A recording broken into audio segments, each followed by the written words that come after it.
All attendees are in listen-only mode. All right, today we're going to take a look at the nervous system. We finished up with looking at the muscular system last time, and so now we're going to take a closer look at how we got those muscles to work. And so let's start off with some basics of the nervous system. There is a picture of a nerve cell, and that should be familiar to you from when you talked about it in the tissue chapters, talking about structure versus function. And if you can see in particular, let's go back, hang on just a second. When we talk about structure and function, here is a part of the nerve cell called the axon, kind of long and drawn out like a piece of wire. And these incoming dendrites are also long and drawn out. So when electrical impulses are transmitted by our nerve cells, they can travel along these fast power lines, if you will, or electrical lines. And that's what you've got to remember, that the nerve cell is going to send that electrical impulse. Also, this is what we call the cell body, or the soma of the nerve cell. And inside of it you can see the nucleus. Like other cells have some nuclei. And I don't know whether you can see there's some darkened circles even further in there called nucleolus. And so this is the information from the cell. The axon is where the electrical impulse is going to have to travel out of. And the dendrites are going to get some incoming information. And this incoming information can be from multiple nerve cells. It doesn't have to be just one. Okay?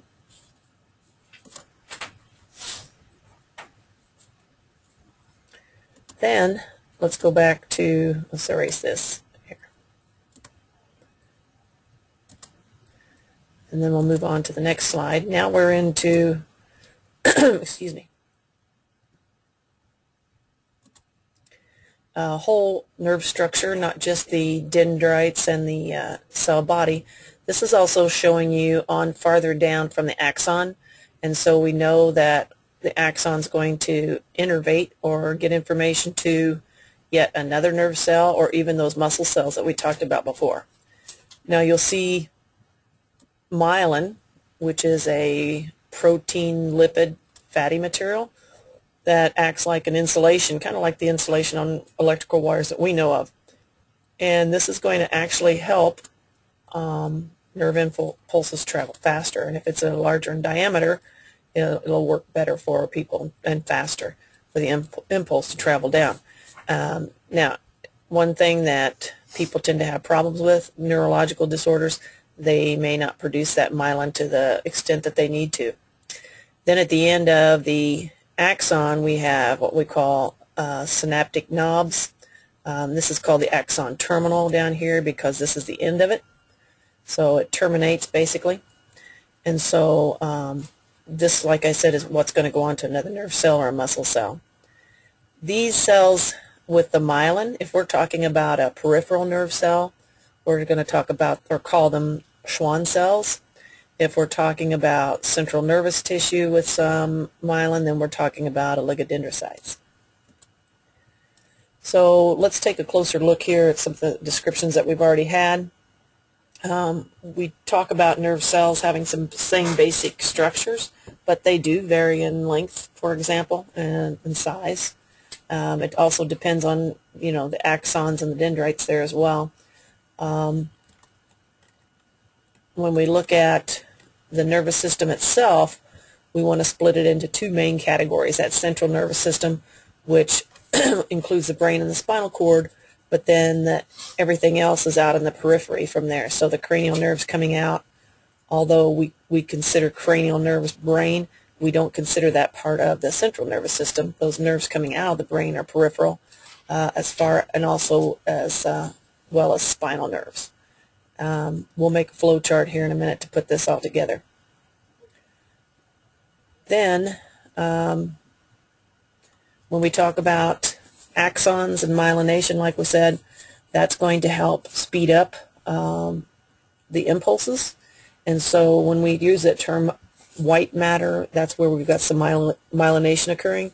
And if it's what we consider gray matter, then we have unmyelinated areas and structures. And so the cell body, for example, it's not going to have the myelin around it like the axons are, and same thing with those dendrites.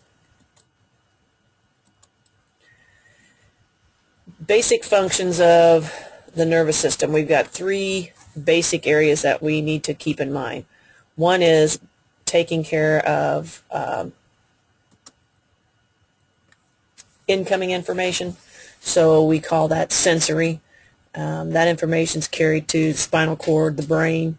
So if you put your hand on a hot stove, for example, you have sensory cells, sensory structures that are going to pick up, like thermoreceptors, for example, pain receptors that are going to pick up information. And then it's going to send it to the central nervous system. And so that's the integrative part. It tries to figure out what we need to do.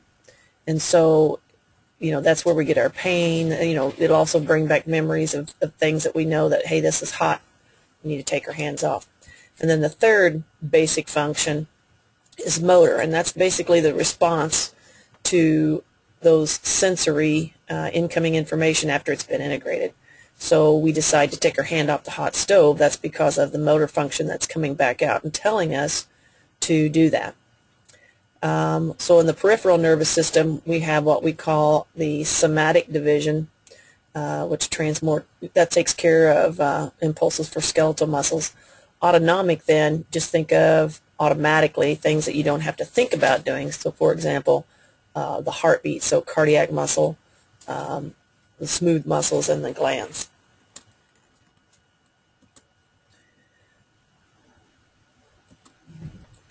We've got different classes that we put the neurons. Neurons, just another name for a nerve cell. If they're multipolar, that's the majority of our nerve cells. They've got more than one process on them. So if you look at the picture, notice how that particular nerve cell has a lot of dendrites, and then you have a lot of extensions off of each dendrite. If it's a bipolar neuron, you know, now we're basically talking about more particular structures, like your eyes and ears, for example.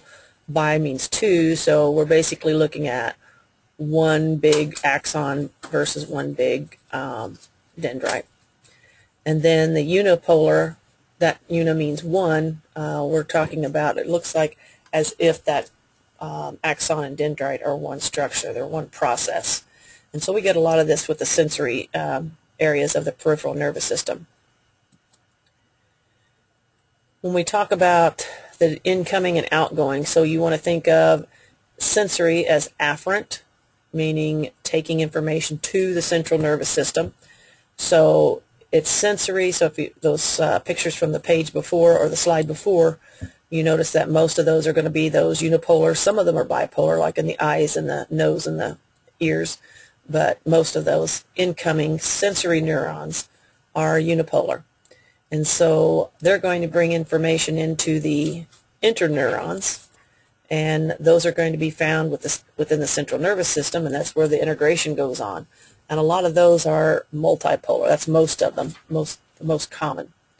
And then, as we said earlier, after integration's occurred with the central nervous system, then information's passed back down or back out to motor neurons, effector neurons, and they're going to take information away from the central nervous system to effectors, target organs, things like that, to help you respond. There's also some other specialized cells for the central nervous system. Astrocytes, for example, they're pretty common. These are going to help nerve cells. So when they talk about them being neuroglial cells, that ending glial kind of stands for the word glue, and so they're there for help and support of nerve cells and nerve structures. So the astrocytes, sometimes they help with the scar tissue buildup, or build up scar tissue. They help reactions take place, especially with like the metabolism of glucose, and they're also good there to actually help guide. So they'll guide like axon growth and things like that. And they help hold on to and connect nerve cells to blood vessels. And they're part of that blood-brain barrier, which is very, very picky because we don't want certain things coming in to the brain or even leaving. So that blood-brain barrier is very selective on what it allows in and out. And the astrocytes are there to help that. Oligodendrocytes I mentioned before, that's still part of the nervous system, but that's the myelination part that you see around the nerve cell. Microglia, those are phagocytic cells, and so they're going to basically eat or envelop debris and things like that that we don't want, that's old or decaying or something we don't need in there, and break it down. And then we have an epidermal lining. Lots of times we're talking about a single layer here. It's got some cilia on it. If you remember, cilia are a lot more numerous than flagella, for example. They're much shorter, and they're going to line the spinal cord for us and a lot of the part of the ventricles of the brain. In the peripheral nervous system, I already mentioned Schwann cells. Those are the ones that are going to help a nerve impulse travel faster because of the myelin around there. But there's also satellite cells. Once again, they're there to help support and guide cell structures, nerve cell structures. So here's a picture that actually has all those structures within it. Here's the epidermal cells that were mentioned, and so there's the cilia there as well. Here's a microglia cell. It's moving around trying to pick up debris and get rid of things. Astrocytes, if you can notice, there's an astrocyte coming off of this direction, and this one right here is actually helping support a blood vessel with that neuron by it. There's the oligodendrocytes, which tells that this must be out of the central nervous system. So when we talk about nerve cells, we can have some repair of nerve cells. If you got a paper cut, for example, it might be painful at the time, but you don't lose the feeling in that fingertip forever. So you do have a lot of peripheral regrowth, and as long as that axon with the cell, with the cell body is intact, especially with the motor neurons, you can have some regrowth occur. Now, not all of them will, because you do have some scarring that'll build up, but a lot of them in the periphery can actually have that regrowth take place. Then your chapter is going to talk about cell membrane potential. And so we're talking about a nerve cell passing an electrical charge from one point to another. And so that's what the term potential is looking at, what's going on with the charge. And so when we start to look at inside and outside the cell membrane of a nerve cell, you're going to notice that it's not equally charged. There's an unequal distribution of charged particles, those ions. If you remember from early in the semester, you talked about ions that have charged particles like sodium and potassium. Both of those have a +1 charge on them. And so their movement back and forth across these membrane are going to help the potential, the action potential, the nerve impulse take place. So here's, like I mentioned, potassium, and you're going to see it represented by the symbol K, +1 charge, so that tells you that's an ion. And notice it says major intracellular positive, so within the cell. Also, down at the end of this statement, they have the term cations. Cations means that it is a positively charged particle. And so we're talking about potassium and sodium, so they're both cations. If it's a negatively charged particle, then they're anions. And one common one that you're going to see quite a bit, or notice quite a bit, is chlorine. And the reason you see chlorine is because we get our sodium from salt. So sodium has a +1, chlorine is a -1 charge. And they won't talk about that very much here, but you need to be aware of that. It is also going to go into detail about a sodium-potassium pump, because it's going to help show how the ions go back and forth across the cell membrane. it says environmental changes can cause gated ion channels to open. Now, if you remember, in the membrane you have some proteins there, and these proteins can be what we call a voltage gate or a gated ion channel. That depends on what the charge is, on whether it allows certain things in or out. And it says as ions flow through a membrane, now they're talking about one way or the other, the membrane potential changes, which means the overall charge. So depends on which way these are moving, these charges, on whether it's going to be more negative on the outside or inside. So here's some prefixes that you've probably seen before that you need to make sure you understand. It says if a membrane potential becomes more negative, it is hyperpolarized. So that prefix, as you know, means more than. Anytime you see that term polar, that stem or the base of the word there, that means something is not charged equally. One side is more positive than the other. If it becomes less negative, then we talk about it being depolarized. Okay. Graded potential, it says graded to intensity of stimulation reaching threshold potential, which means in order for the nerve impulse or the action potential to happen, it's got to reach a certain voltage or a certain point. It's kind of an all or none. It's either going to happen or it's not. And that's what they're talking about, where it says subthreshold depolarization will not result in action potential. So this is a picture, let's say, for example, of an axon. And what they're showing you is inside the cell, there's your potassium. Outside there is the sodium. And it's a 3:2 ratio of sodium to potassium. So there's more positive charges on the outside. And as it says, at rest, the membrane is polarized at a -70. Now the units that they're going to use, or they should talk about, is millivolts. And millivolts, 1/1000 takes 1,000 of those to make a volt. We're talking on a cellular level, so small units of electricity. But a -70 millivolts is what we consider at rest. In order for the action potential to get fired, it has to reach at least the -55 millivolts. It says sodium channels open and a membrane depolarizes. Well, if you look here, this is letting sodium in. And if you let more positive in and more positive ions in, it is going to become more positive. So over here, where they're showing you on this picture, it says the sodium channels open. This area right here is showing sodium coming into the cell, just like in the picture. Inside here, it's going to be more positive. So that's why it's going back towards, if we just extended this on up, you'd find out that this is more of a positive end towards this way. And so this is becoming more positive because of those sodium coming in with those potassium. So this is depolarizing, DE. Okay? And also, you notice how it kind of goes down this adjacent sides of the membrane. Then, as it goes towards zero, we get to the point where the gates change, and then all of a sudden the potassium is going to go back out. And if the potassium starts to leave, like shown here,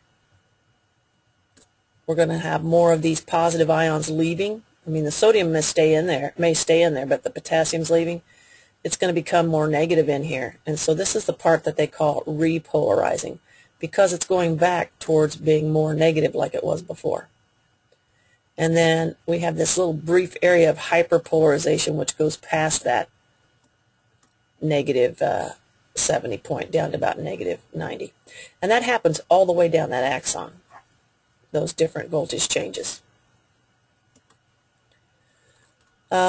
So trigger zone, it says that the first part of the axon contains many voltage-gated sodium channels, which means those open proteins will open up for sodium to come in, allowing that to come in and become more positive in there. That's where it depolarizes at. It gets to about 30 millivolts, and then all of a sudden the sodium channels start to close and the potassium channels start to open. And as they start to open, potassium moves out, and then it starts to repolarize, which means goes back towards more negative until we try to get back to that -70 millivolt. And then we have to wait again until something will trigger that impulse to hit threshold around that negative 55 millivolts to start up again. And so this is the whole picture of it. This is the depolarization part right here, which means you might even see them say sodium efflux, EFF, meaning going out, or excuse me, going out into from the outside in, influx I should say, and then repolarization down here where you have efflux occur, where you have the potassium leaving. It says if a neuron axon responds at all, it does it pretty fast, and it does it all or none. It's either going to fire or it's not. All impulses that are on an axon, they carry the same strength in order to work. We have what we call refractory periods. If it's absolute, it's where the threshold doesn't start another action potential until that one's through. And then sometimes, though, we have a relative refractory where stronger thresholds come along that they can start another one right away. We talked about how fast or slow conduction occurs. So it depends on myelination of the cells. The larger the diameter of the myelination, the faster that'll transmit. And it also depends on the different types of neurons that we've got, whether it's interneurons or sensory or motor neurons. So thick ones transmit faster than small ones. This is just a summary of what we talked about. So you can actually look at this one and compare it along to the picture of the results of the impulse and the nerve conduction.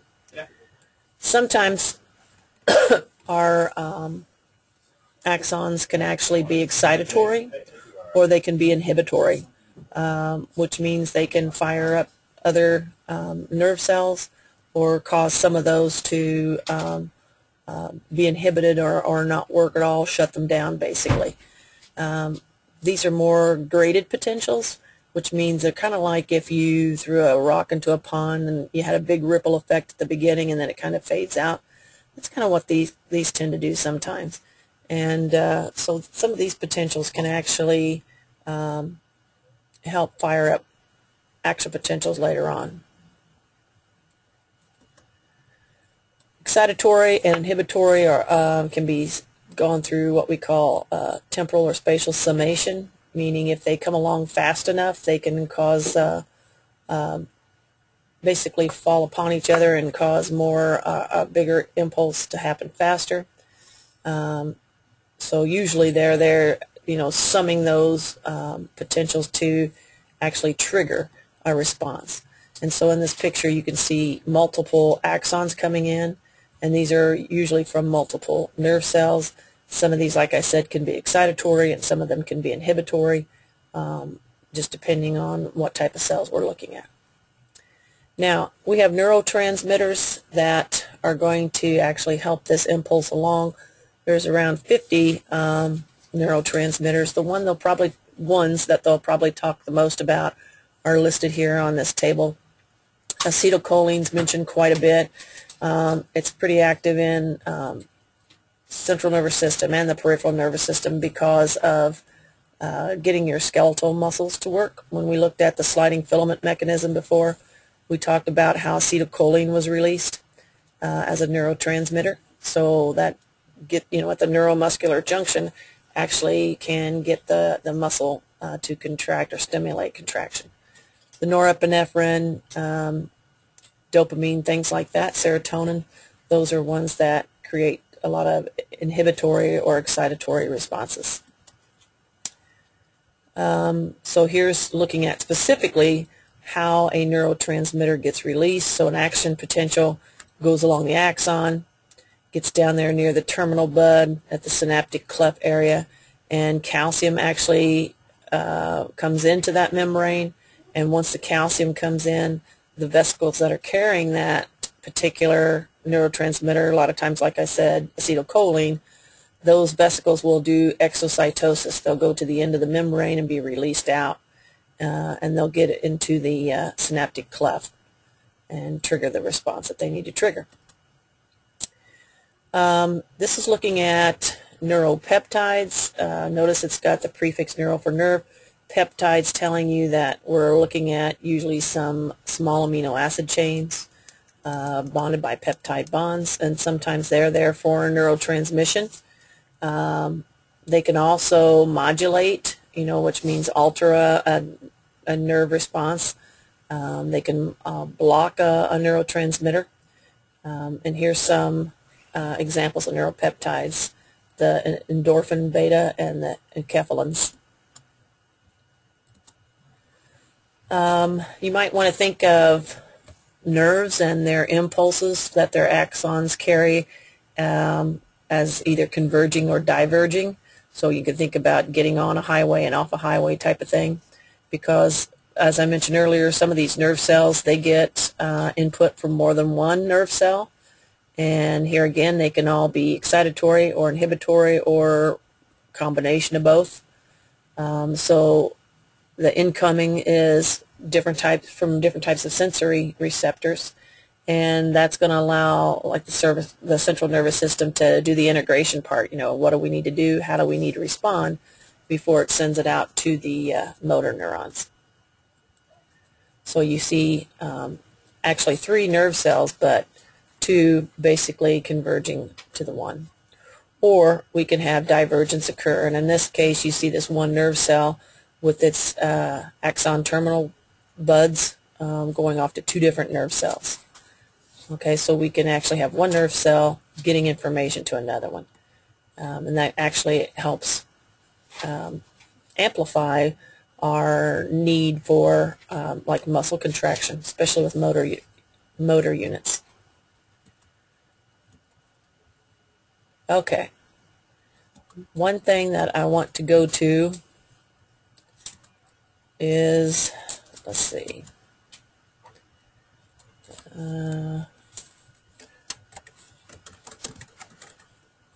it's called Mouse Party, that you can look at later on, but it actually shows you what some of these I'll turn this down a little bit, what some of these nerve transmitters do. And so it's at Genetics Utah, and it may look kind of silly at first, but it's got some good information. So you have these different mice that are in a situation with different types of drugs, and so this one is a little jittery, says it's been using cocaine. Put them in the chair.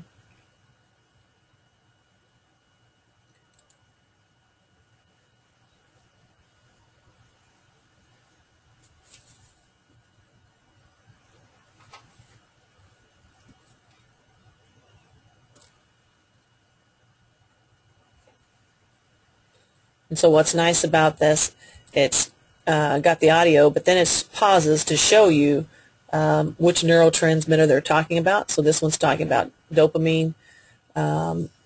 It's also showing you this is your incoming nerve cell, and these are the vesicles that are carrying the whatever particular neurotransmitter we're looking at. So calcium's had to come in for those to start to go through the cell membrane for exocytosis.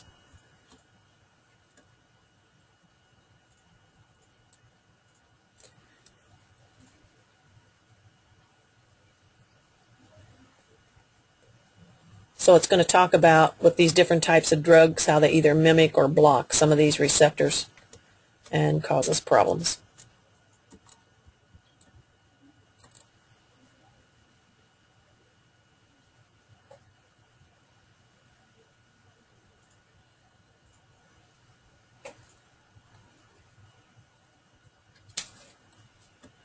So it gives you some background information about each particular drug, what part of the brain it initiates. And then what you can do is you can go on later on and notice there's all these different mice with different problems. And that'll take a look at the neurotransmitters and how they're being blocked. One other one, if we look at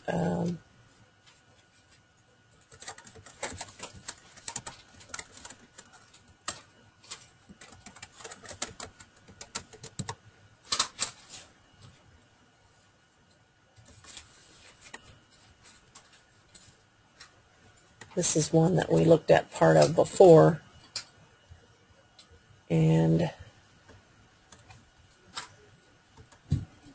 this is what you want to look at again, where here's the nerve ending, the terminal bud of the axon.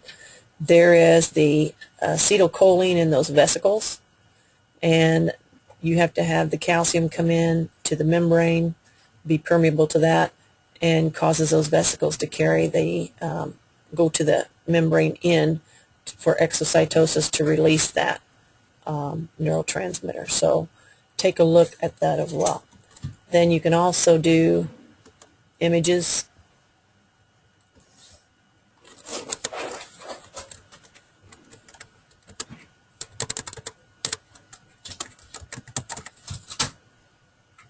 Nerve impulse.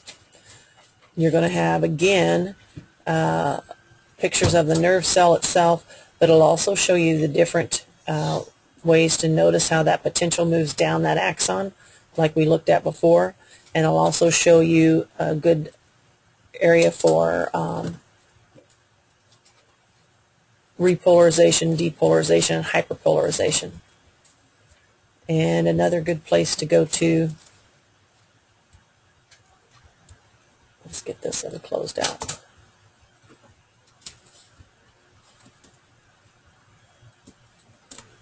Is web anatomy again.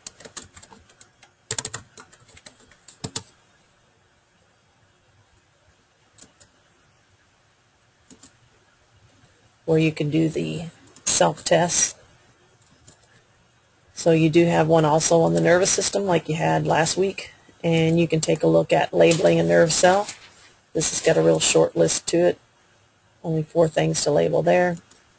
So you can actually look at the communication, the synapse area. Then it'll get into parts of the brain here, but that'll be in another chapter that you're going to get to. And if I remember, I thought, yes, down here at the bottom.